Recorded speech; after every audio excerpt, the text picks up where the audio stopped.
So a question was asked, what opportunities to co-create the future of healthcare and advance the health of citizens does your group envision based on the concepts learned in this course? One of the main concepts that we want to identify and focus on is the transcultural environment in healthcare.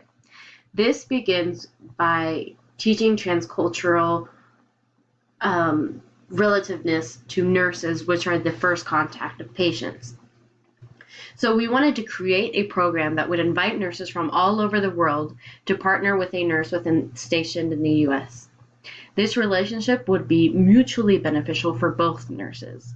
The nurse from outside the U.S. will be able to teach the U.S. nurse their culture, their beliefs, their language, their home remedies, their norms, their ideas of taboo, and how they best serve their people.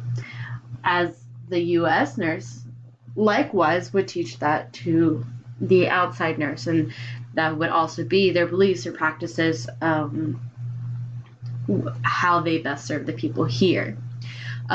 So they would create a program partnership for up to from minimum of 6 months to possibly a year, where nurses could either return to their original positions or their original country or sign up for a new partnership.